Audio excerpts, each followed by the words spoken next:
Hello, hello, and welcome to the 200th episode of Teaching with Madly Learning. It has been quite the journey to get to this point. It's hard to believe that we have recorded 200 episodes.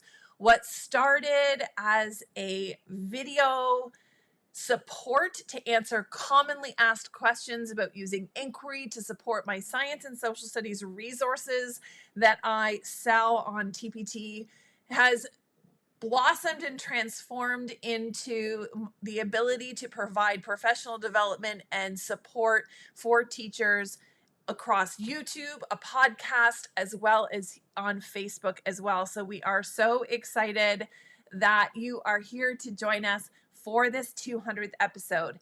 If this is the very first episode that you are catching, I want to take some time to introduce myself. My name is Patty, and I am a teacher in Ontario, Canada, and I am also the teacher, author, founder of madlylearning.com. Madly Learning has been around now for a grand total of 9 years, which is hard to believe that we have been helping and supporting teachers in Ontario and across Canada for that long. But we provide resources for teachers in grades 3 to grade 6 across a wide variety of subject areas, including math, social studies, science, language arts, and a few organizational systems and tools along the way too. We are also home for Ignited Literacy, your spiraled comprehensive literacy program for the whole year. So we use this platform every single week, and I record a video. We post it live on Facebook. It also is rebroadcasted as a podcast on whatever podcast app you happen to be listening to. And we also save the videos so that you can watch them quickly on YouTube, as well as create a quick little blog post summary on our website, www.madlylearning.com. So if you have not yet, make sure you click the like and subscribe button.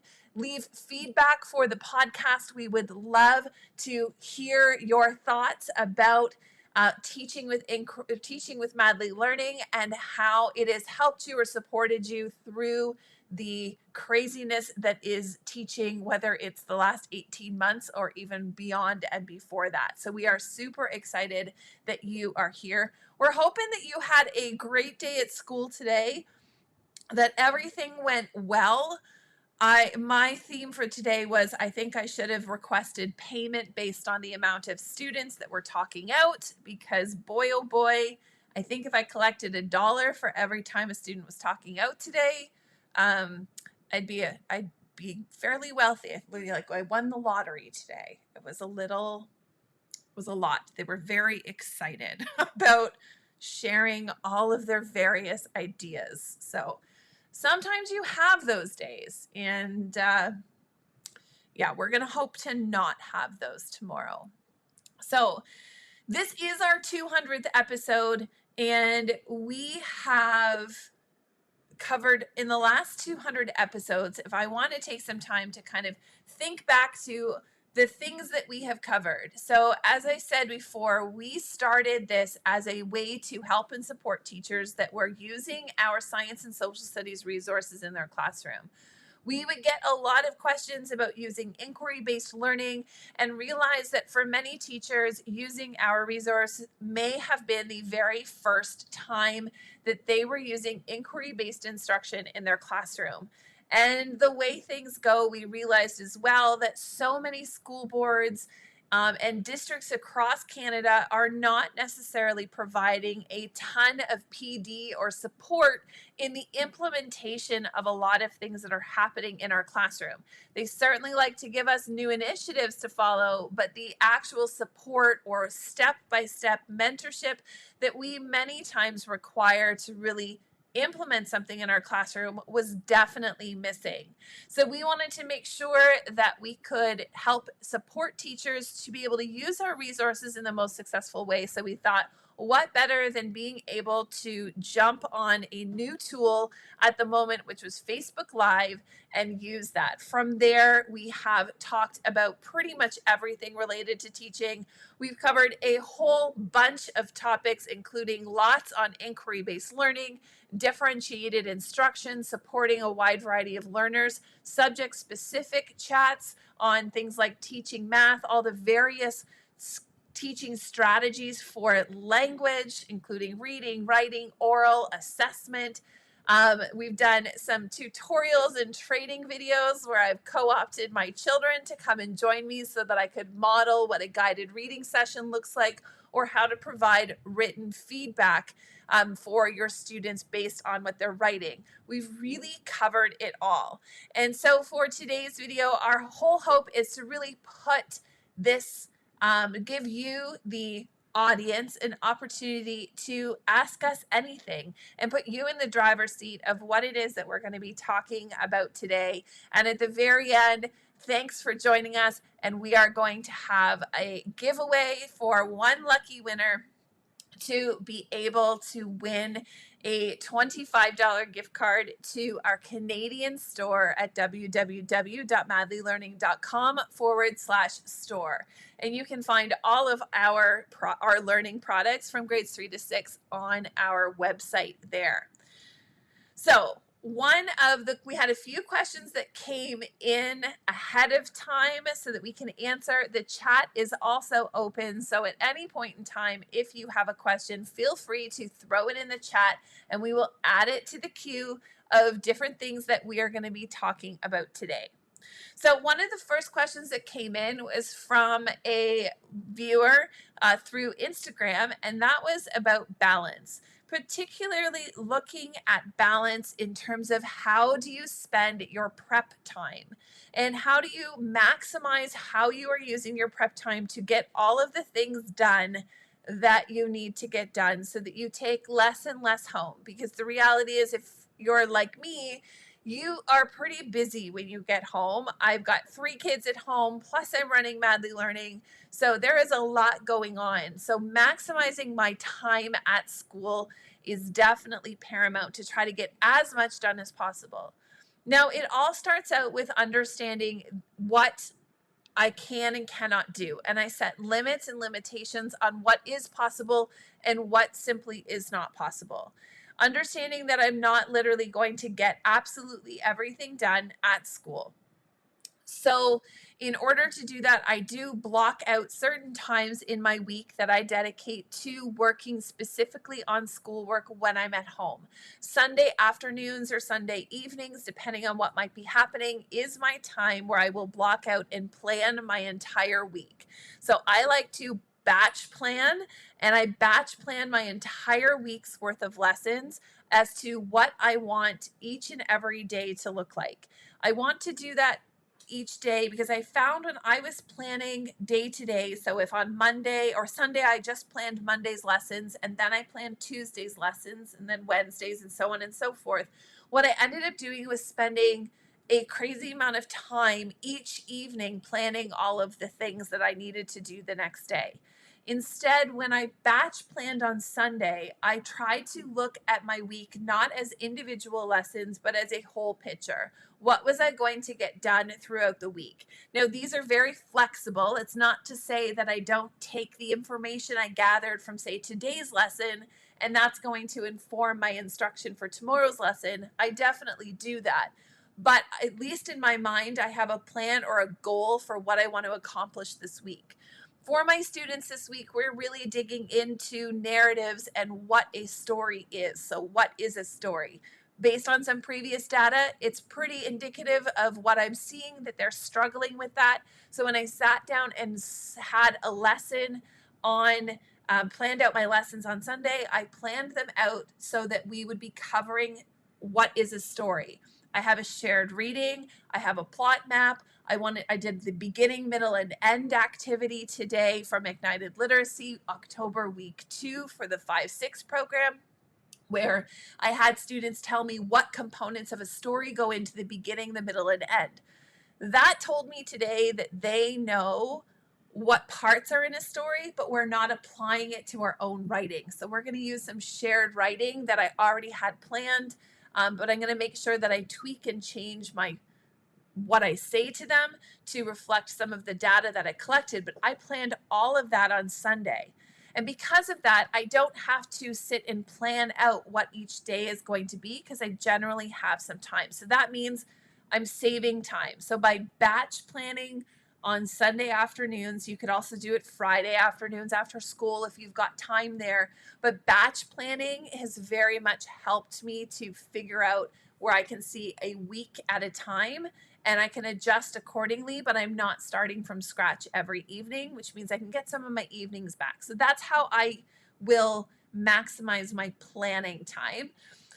In terms of prep, what I'm doing to prepare for my lessons, the easiest thing for me is using lessons and materials that already have a layout ready to go.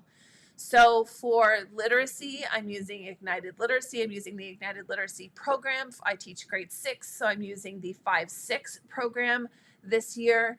And while I can take all of those lessons and activities and they have the ideas and all of the resources, I can take what's there and I can fit it in with what I need and what my students need at the moment. So do I follow it 100%? No. Would I ever recommend following it 100%? Probably not. I think you need to tailor it, like the 10% to customize the lessons and activities for your own class.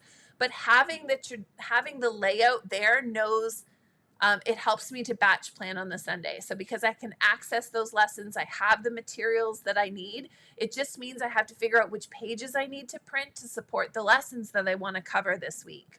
So that's going to save me a lot of time with prep. I make a list of all of the things that I need to print out, and I either will print them out ahead of time so I have a copy that I just have to run through the photocopier each morning, or I will just I'll have a list and I'll print them each morning when I come in and then run them through the photocopier for the day. Depends on when I might have a prep and when I can access the photocopier. I try not to photocopy too far in ahead in case something changes and then I've copied like 30 pages and I don't end up using them because we do something else or I switch things out. So I try to photocopy throughout the week, but that's how I'm using my prep. Now, in terms of communication with parents, this is sometimes a tricky one, especially when you have a lot of movement. So we knew we were going to be going through, for myself, we were going through a reorganization. So parent communication was a little bit, you're going to try to communicate with parents, but everything's going to be changing. So how much do you say? How much do you get into it so that before you aren't sure if it's going to be completely ripped away? So now that we're through the reorganization, it's time to start formally communicating. I find the easiest way to communicate with parents is through email. I will either use a email list through our school board website. So I'll make a list of parents' names that I will copy into the BCC and send that out that way. Or alternatively, I've also used email service providers such as MailChimp, which is what a lot of email newsletters from things like Old Navy or any of those shopping ones that are cluttering your inbox. You can actually use them for totally free and you can use them to mail out email lists. I find that a lot easier to send out mass emails with. To a group of people. It tracks when they open it. So I can track when they've opened it. I can track if they've clicked a link, which is helpful to make sure that you know which parents are opening your emails, which parents have yet to see your emails, especially if it's important.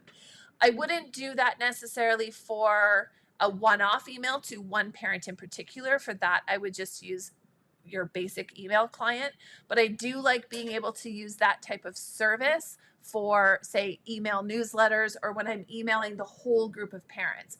It also makes sure that all of the emails are blocked so that if I email parent 1, parent 2 doesn't see parent 1's email. Now you can do that in your regular email client under the BCC field to kind of block off the other parent emails, but I do prefer email for communication whenever possible. Having a phone call with parents is lovely, but it also takes a lot of time. And I am strapped for time when I'm at school. I don't like calling parents from home or from my personal devices when I'm not inside the school building. So I do try to avoid, if I can, having parent phone calls. I much prefer parent emails, but there are some times where it is necessary for you to have a quick phone call. I like to either save my preps or recesses for that. Now, the other thing that I do that I think has really come out through COVID is maximizing my recess time. Sometimes I just want a break, and that's totally fine. Sometimes I like to use the recess time to make connections with students because they're a little bit more relaxed. But other times I like to make sure that I can get some of that busy work prep out of the way, whether it's starting an anchor chart that I know we're going to finish the next time, whether it's a little bit of marking. Perhaps I'm behind on a writing conference and I can use that little bit of recess time to maybe pull a kid and ask them a quick question. If Especially when they're indoor recesses, maximizing that time. I can do a little bit of marking, organizing, making sure the boards are updated. All of those things I find is really easy to do in my classroom during that time. And I never used to do that prior to COVID. I would always spend my recess time in the staff room.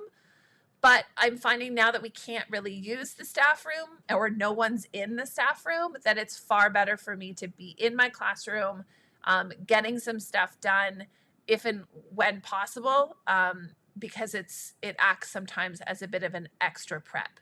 Now, there are times where you do want to break, and the staff room is sometimes a great break to take, or sometimes when you can just be social with another adult. So I would recommend that if you're feeling overwhelmed and you need a break, to definitely take it, because that is an important time too. So in terms of balance, it's just a matter of prioritizing what is going to happen, understanding that you can't get everything done always that needs to be done. So pick a couple of things that you can get done and try to tackle those first, and prioritize them. So if you hand out an assignment and you don't get it all marked all at once, if it takes you longer to get it marked, then it takes you longer to get marked. And that's totally fine. Be okay with the idea that it may take longer to get things done, and that's totally okay. There's nothing wrong with that at all. Now, another question I had was about supporting gaps. I think the reality these days in classrooms is that every single one of our students is behind or has gaps in their learning. I don't think I've met a teacher yet that said, weren't surprised by actually how big the gaps were for our students.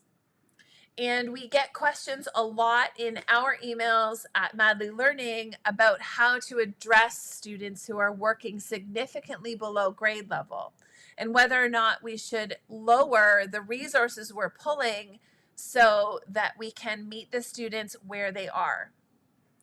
I'm a much bigger advocate for modifying and accommodating at grade level and simplifying what it is you're doing at grade level versus reverting down to a lower grade. I know for my grade 6 students, if I tried to give them something that was actually designed for a grade 3, they would definitely notice and probably balk at the kind of activity I was asking them to do, because it would seem babyish or smaller, especially if it had some of like the cutesy fonts, or it's designed for grade 3. So if it looks like it would be a primary resource, I probably would not be opting to use that with my grade 6s, because it would feel like they were using something lower level. I'm a much bigger proponent of meeting them where they are, but still having high expectations for them meeting their grade level. So I still want them to get to that grade level point, and assessing where they are right now, and then quickly looking at what the next logical step is for them to make the gains they need to make. So while the expectation for writing is still that they're writing in multiple organized paragraphs if they're writing a nonfiction text, or they have well-developed descriptive stories, they're not there yet. So I'm still going to teach them how to do that, and I'm going to teach them how to be descriptive and what they need to do. And I'm going to give them lots and lots of extra practice, lots of feedback as to what it is that they need to do and what the next step is. So for some of my students, that may look like they are working on writing a paragraph. So we may model a paragraph on what that looks like. I'm still going to make sure that we're explaining the differences, what a grade 6 paragraph looks like, but I might spend more time where I'm doing more modeling. There may be more opportunities for me to do modeling. There may be more opportunities for students to do shared expectations, but my goal is not to simply lower my expectations, but it's to keep my expectations high and just expect that it's going to take longer to meet them. So it's an adjusting your expectations. It's looking at not that we're approaching students as from a deficit model of what are they missing, but where are they and what are they going to need to do to get to the next step? What are their strengths now and how can I build upon those strengths to get them to where they need to be? So it's instead of standing at the top of the staircase looking how far down they are, join them on that staircase, wherever stair or step they happen to be on, and look up to where we need to get and plan and systematically approach where they need to go and how many steps they need to take to get up there. But you've got to be down with them and know where they need to go. And it might not actually change what your lessons are, but it definitely changes your perspective. And I think that's part of the key is if you're there with them, you're meeting them where they are and you're walking them up the stairs to get to where they need to be, instead of standing at the top wondering why they're so far away from you and figuring out, throwing stuff down at them and hoping that they can figure out how to get up those steps. I think if we go down and meet them where they are, figure out what's on the next step and walk them through that and still know that that target and the goal is still grade level expectations and that we can get them there, but it's definitely going to take longer. So if you are used to teaching them, say, in 6-week units, it's going to take you longer than 6 weeks. And there's going to be things that you've got to focus on that you might have to skip because it's a lot of triage to get them to where they need to be, for sure. I also had questions about how to support students that are working well below your junior level. So you've got students that may be still working on letter sounds and they may be down at the mechanics of reading. And someone asked what my favorite programs are for that. Now, I will tell you that my favorite programs for that are things like LLI, Leveled Literacy Intervention, as well as Empower. Empower is from Sick Kids. We use it in our board. They are systematic, designed programs that help students close gaps specifically. I find they're more formalized programs to follow. I find those are key in helping students to catch up if they are extremely low. I would be putting students forward to see if they can get additional support, especially if they're sitting in an upper junior grade, to help them. If it's your whole class that's there, then maybe using some of those elements. But I'm a big fan of, if you've got gaps or huge gaps in reading, I think a very formalized, structured program that covers specifically things like phonics, phonemic awareness, that you are teaching them decoding skills, that you're reading decodable text that they can read. That is really important. And I think that there is a systematic way to approach that to help fill those gaps, and also to look at whether or not there's other reasons for those gaps. When I was teaching grade 4, I found it really important to kind of look at, if I had a student that was struggling and behind, if there was no logical reason as to why they were so behind and they were struggling. It wasn't just that they were, they have missed school for the last 18 months, but that there was something else going on. I made sure to advocate for that student to get them any support that they needed, because that is going to help them in the long term. Even if it meant, pushing a little, or even if that student could kind of do the grade level stuff, even if they were one of the good kids that weren't a big, red flag on fire, screaming in your face that there was something going on. But I think that's one key too, is really advocating for the students in terms of purchased programs, say by on TPT or on other sites. I really would encourage you to use resources that are formally created to such as the LLI or Empower, or getting you're getting your hands on some of that material, asking for if you can use some of that material in your classroom with those students, because I think that those are specifically designed for gap closing. And I think that that's going to be an important skill to make sure that you can really get to those students. So I don't have any, say, purchasable by the teacher. I think those are really a system tool for gap closing specifically. So if you're sitting with students in a grade 5 classroom that are legitimately reading at a grade 1 level and they're struggling, I would be talking to your learning resource teacher. I would be digging into why there are such huge gaps there, what supports you can put in place, whether there are special programs that student can access, and whether you as the teacher can access those programs as well. Last year, I spent my time as an English as a second language teacher. Part of my job included actually going into classrooms, or it should have included going into classrooms and providing support specifically to teachers around literacy, which meant I could take groups, I could do a guided reading group, I could provide extra support for those students. I could be in the class, I could either withdraw them, or I could push in, and I could be supporting the students in their classroom during their literacy block, so that you had 2 qualified teachers in the classroom supporting your students at a time.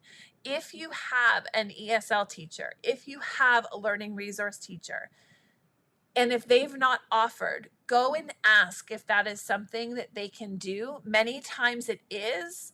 Sometimes you're given the mandate that you can only go in if you're invited by the classroom teacher. So make sure you make it clear that you're looking for help and support, and that you want that, and they can help you with planning, they can help you with prep, they can help you by taking a group of students during your language block, so that they can get extra support for guided reading, and that, so that you're not doing everything on your own. There are people out there that you probably can access, but it's a matter of reaching out, asking, and making sure you can get what you need. Sometimes these supports are limited, but I can tell you, I was underutilized last year. I could have supported teachers in so many more ways than I was being used in that capacity. So I had students, I could pull them out. That's what the teachers wanted and were comfortable with, but there is so much more that I could have done, that could have taken, and I offered, but I think sometimes we get so overwhelmed as teachers that it goes in one ear and out the other, that there's people offering us help, that we could use that help, but we're not really sure what that might look like. So I think being open to using these support teachers, having them in your classroom, having them come and help you, be open to experiences or support situations that may be different from what you are thinking or what's been done in the past. So just be really open and ask for that support, because I bet you there are people that you can access that would be happy to come in and support you, which would help to take some of that burden off of you having to do everything all at once. So whether that's CYWs that can come into your class and help support your students, ESL teachers, math facilitators, reading specialists, learning resource teachers, they're all there.